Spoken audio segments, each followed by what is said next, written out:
And here it is. This is Matthew chapter 5, verses 33 to 37. And Jesus says, "Again, you have heard that it was said to those of ancient times, 'You shall not swear falsely, but carry out the vows you have made to the Lord.' But I say to you, do not swear at all, either by heaven, for it is the throne of God, or by the earth, for it is his footstool, or by Jerusalem, for it is the city of the great king." And he goes on the next slide. "And do not swear by your head, for you cannot make one hair white or black. Let what you say be simply yes, yes, or no, no. Anything more than this comes from the evil one." In all confession and honesty, I was going to just skip over this passage in the sermon. I've been a Christian for 50 years. I've never spent any time studying this passage. I thought, what's the big deal? Why is this here? I thought, how can I talk about this for an hour? How can I open it up for a discussion? Why? Okay, now part of that is because professionally I was in the legal profession. I lived with oaths every day, my whole professional life. People would come into court. "I solemnly swear to tell the truth, the whole truth, and nothing but the truth." I heard that day in and day out. No big deal. I was a government lawyer, so I actually had to swear in politicians when they won elections. "Do you solemnly swear to uphold the Constitution of the United States, the Constitution of the State of Ohio, the Charter and the laws of the city of Cuyahoga Falls?" And we went through this, time and time again. And that was one of the things that I got to do on occasion. It was no big deal. And so every time I get to this passage, and I've read this, dozens and dozens and dozens of times as I've gone through Matthew throughout the years, and every time I get to it, I think, okay, there it is. I've read it. Let's move on. And I've always just moved on. So why is this in the Sermon on the Mount? Why is this in the Bible? Why don't Mark, Luke, and John mention this? Because they don't. What's the big deal about all this? Yeah, Buck. It really is a big deal. When I started my work with companies committing their business to be Christian businesses, and I started telling other people, they would ask, "What do you do?" as they contemplate or something, and I'd say that, and they'd say, "Oh my gosh." Anytime somebody says something like that to me, or they put a fish on their business card, I grab my wallet.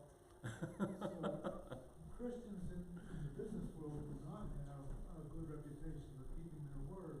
And then later, when I began growing, and we would go to a new city, and we would try to put together a meeting of Christian business people, and they would reply by sending in a little card saying, "Yes, I'll be at your luncheon on such and such a day." Often a third of them would give us their word that they were coming, and then they wouldn't show up. And so I began to realize that, it really is important for us as Christians to have integrity and keep our word, because when we don't, it gives people a bad impression of ourselves. Mm-hmm. Mm-hmm. Okay. Certainly the integrity aspect, it's important for us to keep our word. It's important for us to keep our word. And I love, for those of you watching on YouTube, maybe you didn't hear everything that Buck said, but the one line he said there that I loved was, "Anytime I see a business card with a fish on it, I grab my wallet." There is truth to that, unfortunately. Sometimes, when you see Christian businesses or businesses that hold themselves out as we are godly Christian businesses, sometimes you have to look deeper, and sometimes when you look deeper, you don't necessarily like what you see. Yeah, Buck. That's my personal experience. For 40 years or so, I've tried to do business with Christians, and often they don't do quality work, they don't keep their word, they don't show up when they're supposed to, and it's to get your right, that we stumble on. yeah, yeah, Scott. First, just to add to that, we adopted our son long ago, and when we were looking at adoption agencies, there's a lot of Christian adoption agencies. And when our social worker came over, she advised us not to go with the ones that say they're Christian adoption agencies. They have Wow. worse The worst reputations. reputation. Yeah, yeah, yeah. It's, And one of the things that happens is a lot of people say, well, you have to give them grace. okay. I mean, that's their Yeah. excuse when They someone, expect they expect grace Yeah, for not doing what they committed to do for you. right, So those are Right. things that happen a lot. yeah, Connie, This came up in our house the other day. Landon has committed to playing on a soccer team, and he didn't want to go practice. yep, And I asked him, I said, Landon, is Jesus your Lord and Savior? Yes. I said, did you make a commitment to your team? Yes. Then let your yes be yes and your no be no. mm-hmm, Get your soccer stuff and go into practice. yeah, And he kind of thought about it a minute, and he said, yeah, you're right. yeah, yeah. I mean, this is, I think, maybe, you know, part of my struggle is that this passage is more than about integrity. I mean, it's about that, but it's about more than that. And it's what Jesus says not to do. I mean, let me go back a slide. I'm just going to go back one slide. You've heard it said, you shall not swear falsely, but carry out the vows that you have made. But I say unto you. So there's something about that first statement that Jesus is saying, you know, there's more here. There's more here. Let me go on to the next slide, and then I will I'll try to wrap together what I'm trying to get at here. I've been using John Stott's book on the Sermon on the Mount, and he's given a lot of helpful stuff, especially on this passage. And he points out, as is often the case throughout this overall passage in John, where Jesus is constantly saying, you have heard that it was said, but I say unto you. When Jesus is quoting an old teaching, if you go back to the Old Testament, oftentimes you're not going to find a verse that says exactly what Jesus says. And this is quite common here. When Jesus says here, you have heard that it was said, you shall not swear falsely, but keep your vows to the Lord. There isn't a single verse in the Old Testament that says that in those words. But there are a couple verses that if you put them all together, the thought comes across. And what Jesus is doing here is either he is taking teachings, various parts of the Old Testament, and coagulating the thought, if I can say it that way, or he's actually quoting rabbis who came before him. Okay, Leviticus 19:12. You shall not swear by my name falsely and profane the name of your God. I am Yahweh. On this, I'm using the World English Bible. It's a fairly recent. I use this all the time, and I've mentioned it several times. One main reason I use it because it's in the public domain. The translator has deliberately put it in the public domain, so you don't have to worry about copyrights. But the other thing I like about it is that in most Old Testament translations, Yahweh is translated as the Lord, and it'll be in all caps or small caps. And this translator keeps Yahweh as Yahweh. And I just kind of like that, because the Old Testament, they're using the name of God, and so this translator does it that way.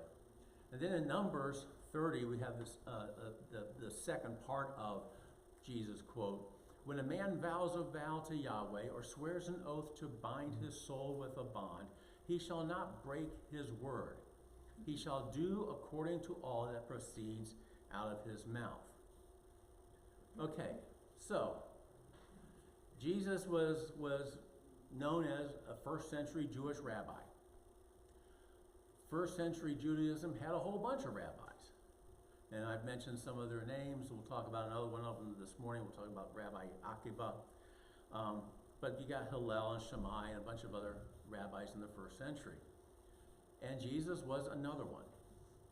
And Jesus takes these verses, and after taking the thoughts of these verses, he then says, "But I say unto you," indicating that there's something about these verses that in Jesus' mind is incomplete. And as I'm reading these verses, I'm asking, what's wrong with what's on the screen there? What's wrong with saying that you shall not swear by my name falsely? And that's God speaking. Or profane the name of your God. What's wrong with that? When a man vows a vow to Yahweh or swears an oath to bind his soul with a bond, he shall not break his word. That sounds pretty reasonable too.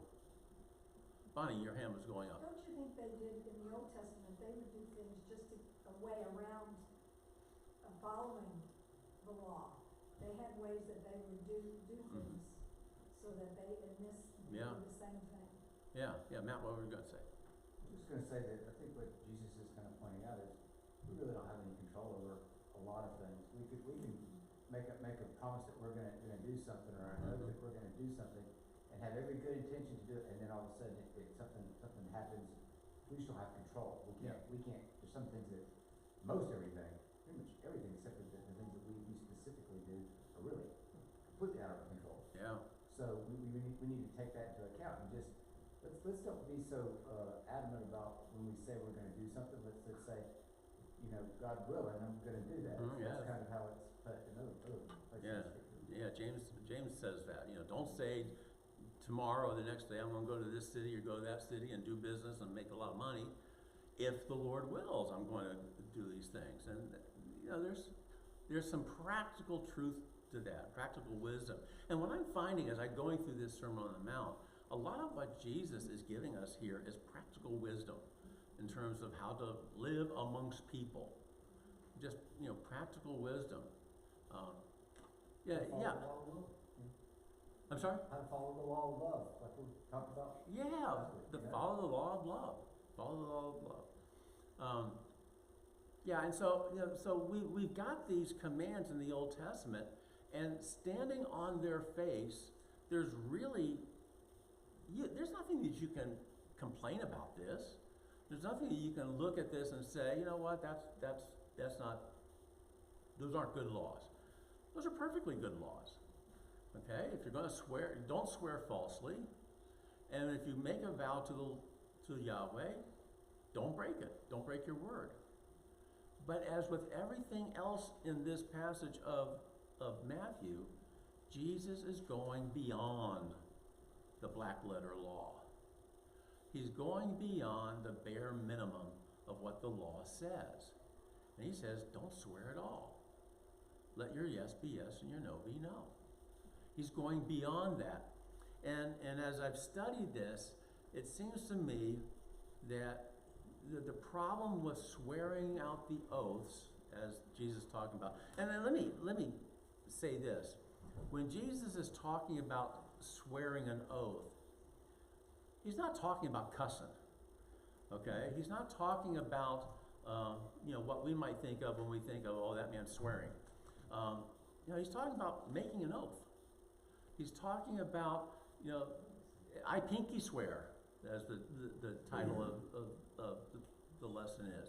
You know, saying, you know, if what I'm telling you isn't true, may God strike me dead. You know, I swear to God it's true. On my mother's grave. On my mother's grave. I swear by everything that is holy that such and such is true. Okay? You know, you tell your kids, yes, I'll be at your soccer game. Do you promise, Daddy? Yes, I promise. Do you swear, Daddy? Yes, I swear. Do you pinky swear, Daddy? Yes, I pinky swear. Okay? There's, you know, all kinds of levels of oath taking that we take to try to convince somebody of the truth of what we're saying. And it seems to me, as I've looked at this and studied it and seen what other people a lot smarter than me have said about it. There are three issues that this raises, that these oaths raise. One is they diminish the name of God. When I swear on the name of God, you know, I'm taking the name of God and I'm reducing it down to, you know, my guarantor, if you will. When we pray, we turn God into our cosmic genie. Give me this, give me that, give me everything else that I want. And when we swear, we turn God into our cosmic guarantor. That he is the one who's going to guarantee that I get this done. And if I don't, he's going to punish me. And we're diminishing the name of God. We're bringing him down to the level of our transactions. The other thing is our oaths diminish our promises. If we can let our yes be yes and our no be no. Yes, I'll be at your soccer game. If I have to swear on that, if I have to swear on a stack of Bibles that I'll be at your soccer game, then what that means is every other time I say I'm going to do something, you have no reason to believe it.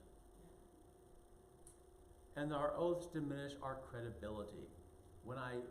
If I have to go into a courtroom and swear on the Bible that I'm going to tell the truth, then what that means is when I'm not in the courtroom and I'm not swearing on the Bible, you have every reason to disbelieve anything that I say. Or more importantly, I can twist the truth and justify to myself by saying, well, I didn't swear. I didn't swear to it. All three of these things are issues that come up when we go beyond letting our yes be yes and our no be no. Yeah, Buck? Yeah, but wouldn't all those be true if we let our yes be yes, if our yes is no? I mean, if we don't do what we're gonna do and we say, yes, I'll do that, and we don't do it, and I mean, I understand there are circumstances that come up where we would have to say, I'm very sorry, I tried to do it, but I had a car accident. Sure. It's not, Right. it's not an absolute, but if you, as far as we can, so, but those things are still true because they apply to us as members of the living God. And Yeah. so it doesn't give us a cop-out just because we haven't said a formal oath. We give our word if we say yes or no. Right. And if we have the right attitude, giving our word yes and no is going to be enough. Okay? But if we live in a world where oath-taking becomes the only way that we can be sure that somebody's actually telling the truth, now we've got a whole bunch of cop-outs. And I'll have more examples as we go along here in a second. Let me look at each one of these three things. You know, I thought about this as I was putting this together. It just came out that there were three things that I thought of. And you know, good preachers always have 3 points, right? Well, I'm not a preacher. And this is the first time I think I've ever done a Sunday school lesson where I actually had 3 points. So, but anyway, let me go through each one of them one by one. The first one, the majesty of the name of God. And for this, we've got the third commandment in the 10 Commandments. You shall not take the name of the Lord, or take the name of Yahweh, your God, in vain. For Yahweh will not hold him guiltless who takes his name in vain. For this study, I've been using commentary by Adam Clark. He was a guy back in the early 1800s. I like some of his stuff, and this was written about 1826. And here's what he has to say about this third commandment. And in this one comment, he gets all three of those issues that I want to talk about this morning. This precept, the third commandment, not only forbids all false oaths, but all common swearing where the name of God is used, OMG, or where he is appealed to as a witness of the truth. And I think that is neat. Like I said, when we swear by God's name, we are reducing to his name to being just simply an object of verification. We lose sight of the majesty of who God is. Yesterday, Carol and I ate lunch on a little deck that we have on the back of our porch, and I was thinking about this lesson, and as I was sitting there, we've got a kind of a decent view out of our backyard. I can look down, there's a little swale beyond our house, and then there's some hills, rolling hills, and off in the distance, I can see Mount Yona if everything's just right.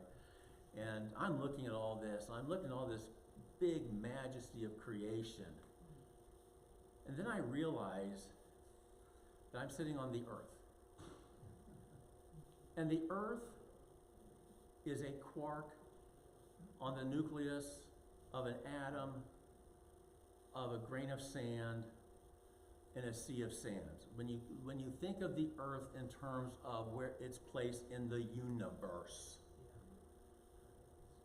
I mean, even sitting there looking out at the view and thinking, wow, God has created a great, magnificent view, and He has. And this earth is a wonderful place. But God is so, so much bigger. Yes. I mean, that's one of the reasons I like to dabble in astronomy, and I just love studying just the massiveness of our universe. Yes. Look at some of the photographs from the Hubble, or now the James Webb Space Telescope, and just see these you see a photograph which is nothing but little white dots, and every one of those dots is a galaxy which contains hundreds of thousands and millions of stars, and there are billions of galaxies, and it just, Praise God. yeah, that's all you can do is praise God. And when I start just diminishing the name of God and bringing Him down to the level of, I swear by God's name that I'll be at your soccer game tonight, we're just diminishing our understanding of who He is.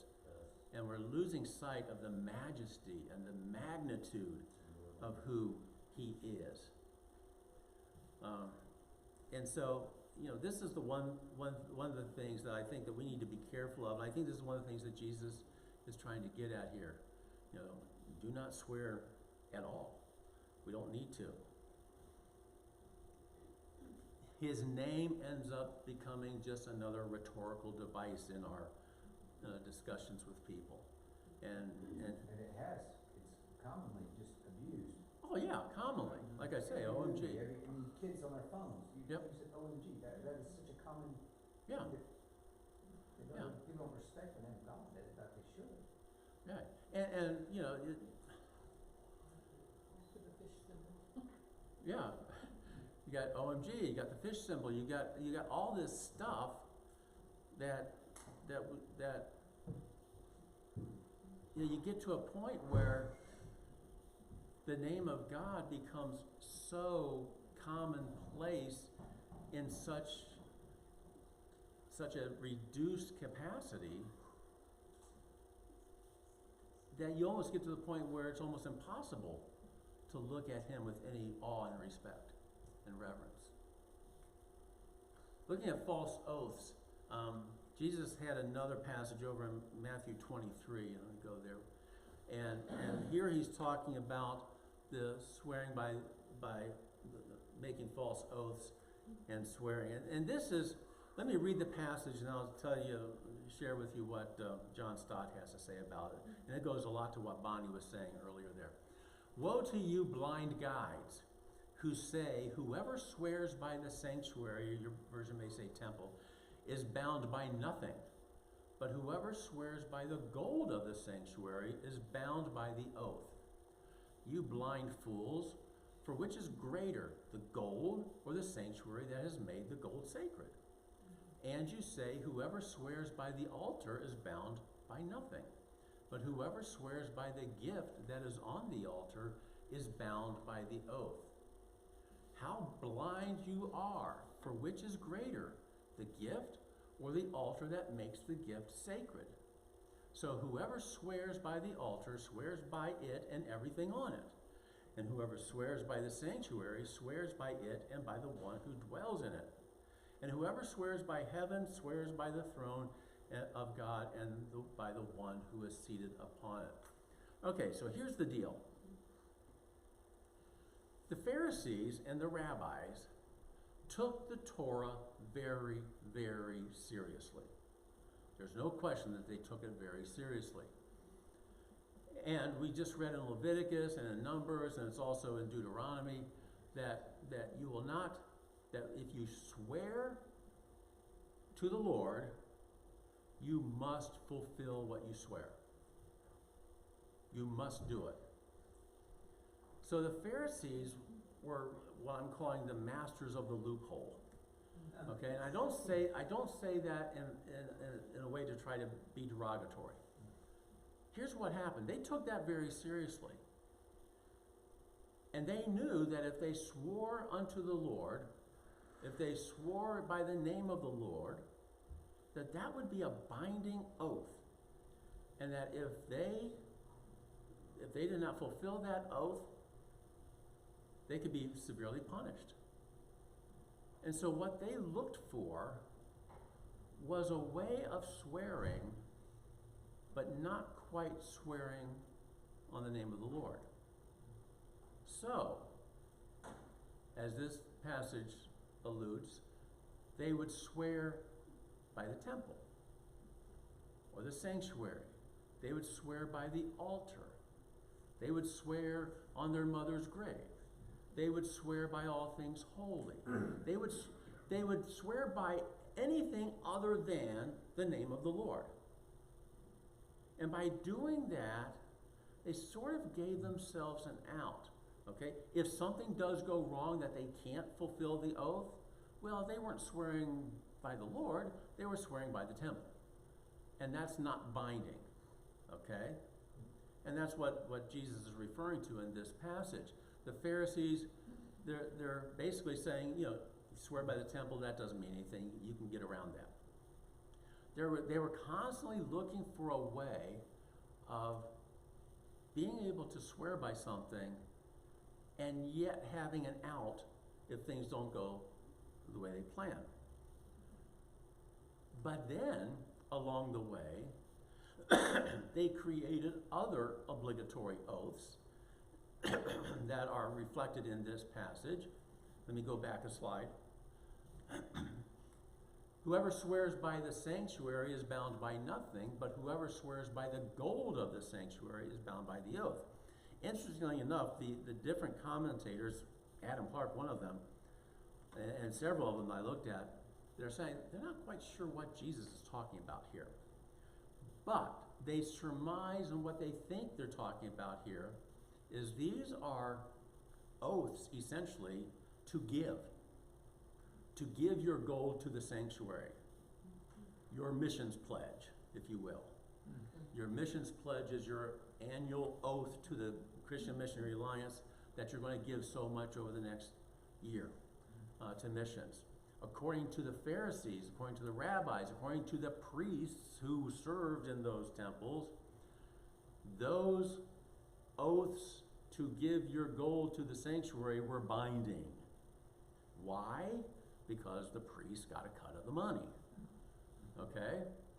And so, the commentators are seeing that type of a motivation here. That to swear by the sanctuary or the temple means nothing because you're not swearing unto the Lord, but to swear by the gold that you're going to give to the temple, well, that's binding because now the priests have a monetary interest in what's going on. And so Jesus is trying to address all of this. He's addressing the Pharisees' idea that you can find a way of swearing upon something lesser than God and have an out if you don't fulfill the oath.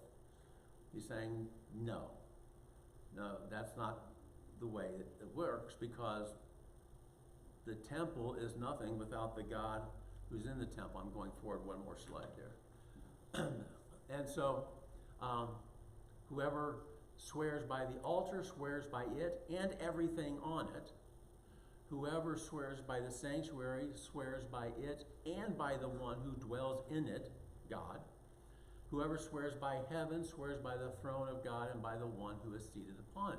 We're always looking for a way of avoiding the severity of the law. And that's what the Pharisees were doing. And much of what Jesus is talking about here in the Sermon on the Mount is addressing that underlying attitude that the Pharisees had. Again, it is so easy to read the New Testament and say the Pharisees are the bad guys. And it's so easy to stand here 2,000 years later and poke fun at the Pharisees. They weren't necessarily bad people, okay? They were good Jews. They were the ones who firmly believed in the resurrection from the dead, which, other Jewish sects like the Sadducees did not. Paul was a Pharisee before becoming a Christian. And so it was just a sect of Jews. Their theology wasn't necessarily bad. Like I said, they firmly believed in resurrection.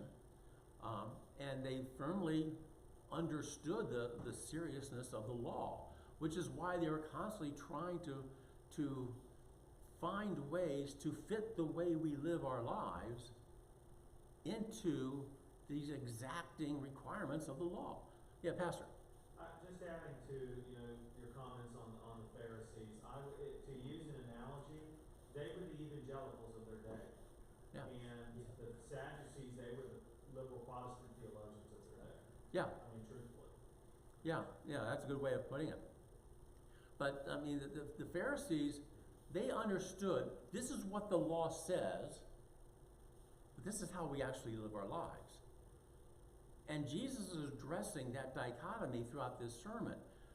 The Pharisee said, you shall not murder, or the law says you shall not murder. And the Pharisee says, okay, I'm not going to murder. But that doesn't mean I'm going to like this guy. Yeah. Well, Jesus says, well, you got to like him too. Okay? Well, I'm going to be angry with him, but I won't murder him. Well, Jesus says, no, being angry is just as bad. Well, I'll just call him a fool. My wife and we've been joking recently. At least I've been trying to joke. Y'all down here in Georgia, you guys don't understand traffic, the way traffic is supposed to flow. Okay? I like how you use y'all. Yeah. All y'all. Oh, yeah. I mean, I've seen this over and over again. Okay, and I've shared this before. I rant in my business law class about this. As you're driving down 17 from the back way into Tacoma Falls College, there's a T intersection. The college road comes out from the right, 17 goes like this, and there's a dedicated right turn lane to turn into the college. And right there is a yield sign. Yeah. Who do you yield to? The person coming from the other way, making a left onto that road. You yield to a person turning left. So the person turning right has to yield to the person turning left. That's dumb. That is absolutely dumb. I learned in driver's education too many years ago up in Ohio that the person turning left never has the right of way over a person turning right. Down here in Georgia, because you have so many dedicated right turn lanes with yield signs, people constantly think that if you're turning left, you have the right of way. And so, we're driving and we're at a normal intersection with just a traffic light.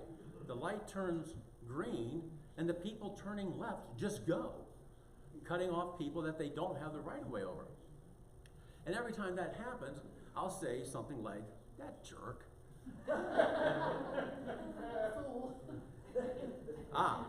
And Carol says, you watch out, you're going to burn in hell for that. And I will say, no, I didn't call him a fool. I just called him a jerk.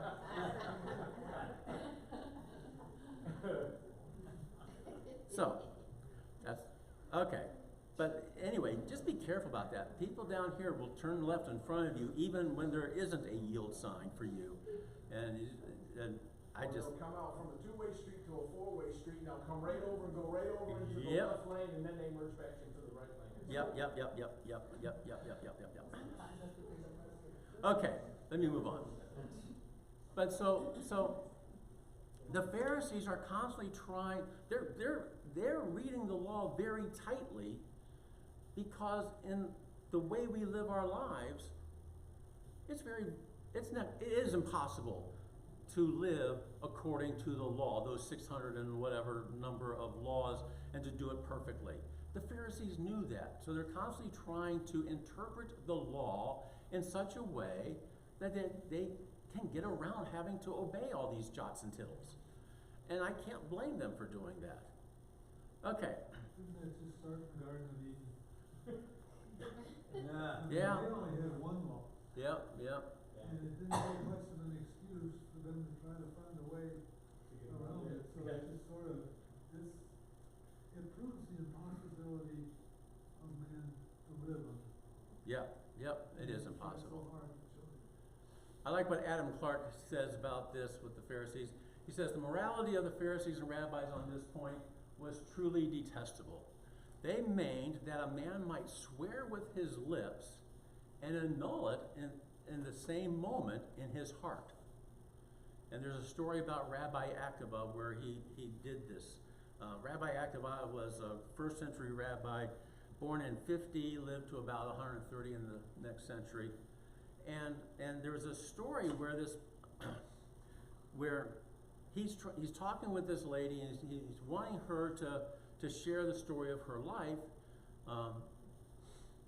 And basically he says, if you do this, I will show you the world to come. Okay, and the world to come is the age to come. And she says, really? He says, yeah, I'll do it. She goes, swear by it. Swear that you'll show me the world to come. So it says that at that time, he swore to her with his lips that he would show her the world to come, and at the same time, he annulled that oath in the depths of his heart. And this story is told as if Rabbi Akiba is doing a perfectly valid thing, swearing with his lips and annulling it in his heart. And this is what Adam Clark is referring to here. Yeah, Bonnie. Is that the same thing that one of our politicians said, put it to 5 times that they didn't remember? Is that the same thing? One of our politicians, okay. One of many. I mean- one of many. I mean, don't remember. This is what we all learned as kids when we would just cross our fingers behind our back when we're making a promise. And this is what Rabbi Akiba is doing here. He's crossing his fingers behind his back.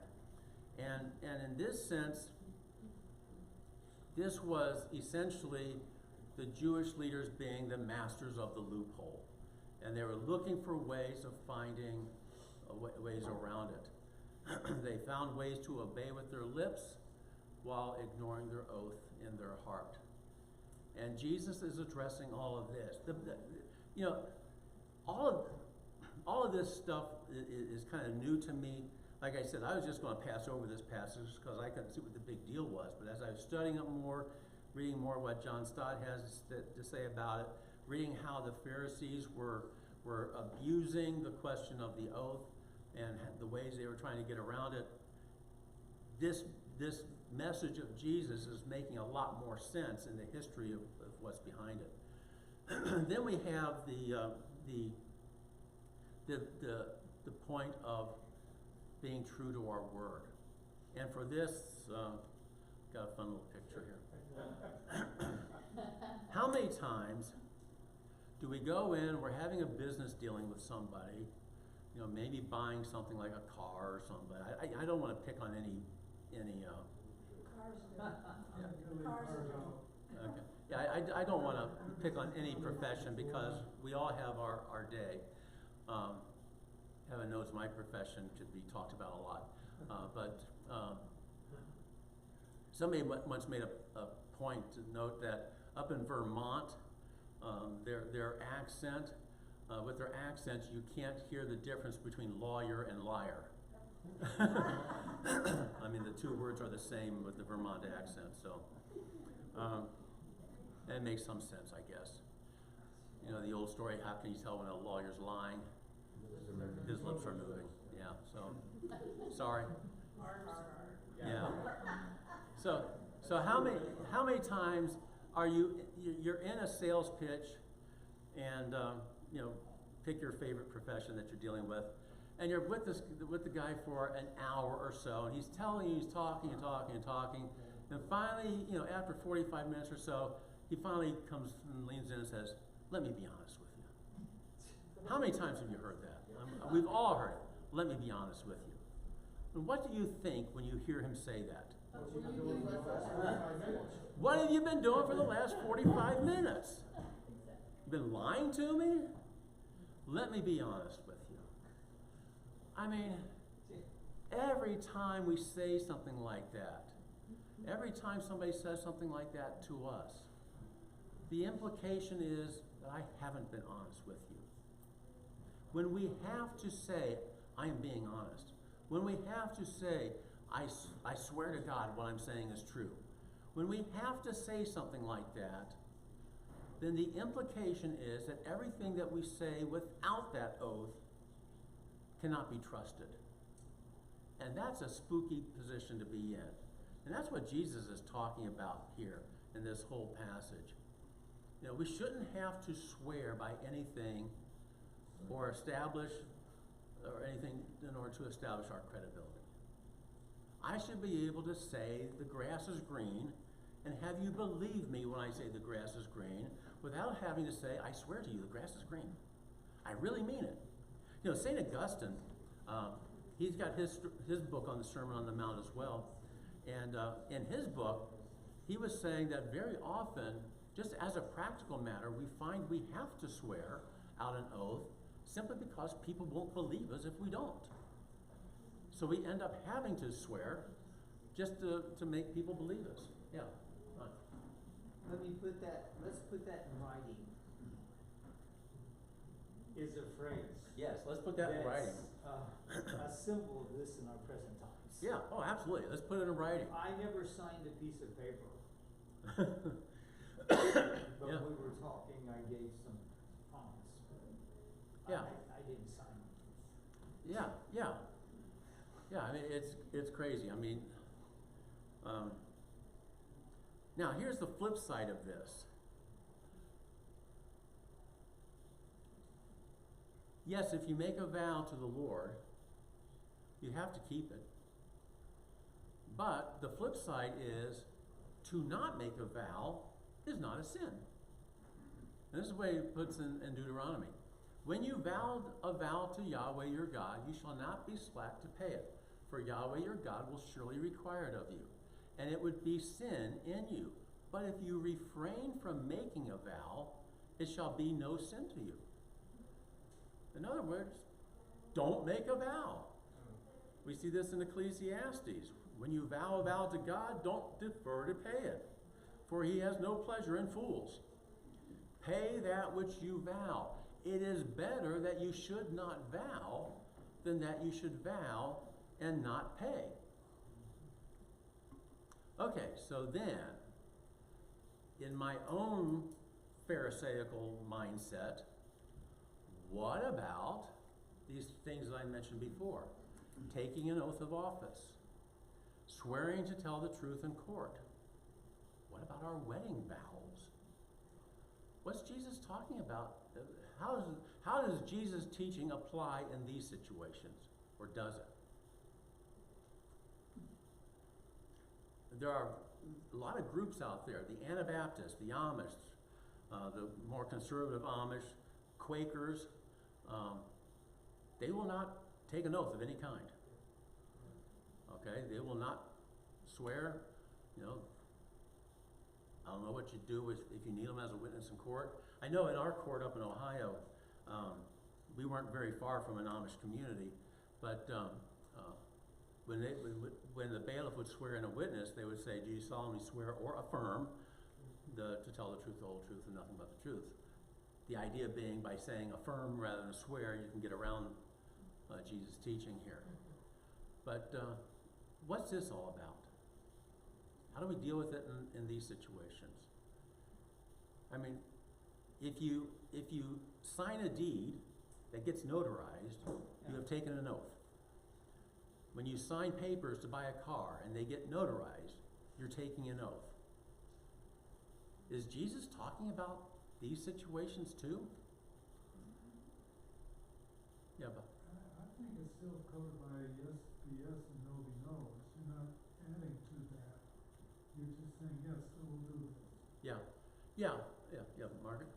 But also, when you're taking an oath of office or swearing to tell the truth in court, or taking wedding vows, if you had not taken those, then you couldn't apply a penalty, like if The you penalty, you have a yes. penalty. Because if you're swearing to tell the truth in court and you're not, then you are liable to some pretty severe. Yes, that's the purpose of these oaths, or at least the first two. The oath, an oath in office, if you violate your oath in office, you can be impeached. If you lie in court under oath, you can be charged with the crime of perjury. Okay? That's the purpose of those oaths. The purpose of those oaths isn't to guarantee that you're telling the truth. It's to give the government a way to punish you if you don't tell the truth. Yeah, Bob? There's also an element of that civil law in those first two. Yeah. I don't know about the third one Yeah. exactly, we'd have to talk about that, but we're told to obey the civil authority. So Right, if we right. can, choose Yeah. to disobey, then we have to accept the consequences if we do. Yeah, all the commentaries I've read, and I've read a bunch of them, all of them say that Jesus isn't talking about refusing to swear to tell the truth in court. That's not what he's talking about here. These are civil oaths that we take under the requirement of the law. You do it, and you move on with your life. It should have no effect on how well you tell the truth in court. Okay? Yeah, kind of. My grandparents felt so strongly about this that during the Great Depression, they lost their house. Yeah. They lived there as well as another family member lived on the second floor. They lived on the first floor. They both ended up homeless. My grandmother felt so strongly about the fact that she had signed a paper with the bank that she paid for that house for years that they no longer owed. Huh. She paid back every penny of that loan. Wow. Okay. Yeah, Bonnie. I had an incident with my dad and his business. His cousin bought from his business, but never would sign the invoice. So it ended up that my dad's business went under because he didn't sign. So Yeah. he says, you have no proof that I took these Yeah. things out of the business. So, yeah, I mean, that's why we have Yeah. things like that for Yep, people yeah. that don't wanna. Yeah. And then wedding vows. I just threw that up there because I just like to stir the pot sometimes. It's interesting. So I started wondering, where did wedding vows come from? I mean, they're not in the Bible. Okay? Nobody in the Bible talks about giving a wedding vow. You go back to the Old Testament weddings. Isaac married Rebekah by taking her into Sarah's tent and doing whatever he did. I mean, that was the wedding. And so, so I did some digging. Wedding vows first appeared around 1546 in a Book of Common Prayer from the Anglican Church. And up until then, you didn't take wedding vows. Nobody thought of it. You just had a wedding party and you were married. And so it's just kind of interesting. I'm not going to say we're going to do away with wedding vows. I don't think that's the point of Jesus' teaching here. But by the same token, I hope that my love for my wife isn't dependent on the fact that I took a vow to love her 40 years ago. I hope that my love for her doesn't need that vow in order to carry on, in that sense. Yeah, Bonnie? Was that because the laws were so loose, like if you burn the food, remember we talked about it before? I don't know. Yeah. I guess the closest you can get to it is, to marriage, as far as someone giving permission or choosing a mate for the Mhm. child. Yeah, yeah, or leaving and cleaving. There's a yeah, sacredness about Christian Yeah. marriage, and then there's a civil marriage. right. Yeah. But in Christian marriage, I think it forces us to look soberly at what we're promising to do. Yeah, and I think that's it. The You act know, of leaving, I'm the vows, the ceremony, everything that's going on causes people to, pause a bit and say, hey, what am I doing here? Okay? Yeah, Mary Kay. I was just gonna say, for me, I look at it like it's a public commitment, just like, baptism. Yeah. Baptism would be kind of in the same area. Yeah, there are a lot of things that we do publicly, and it's the act of doing them publicly that affects our soul, and that affects our heart in terms of the seriousness of what we're doing.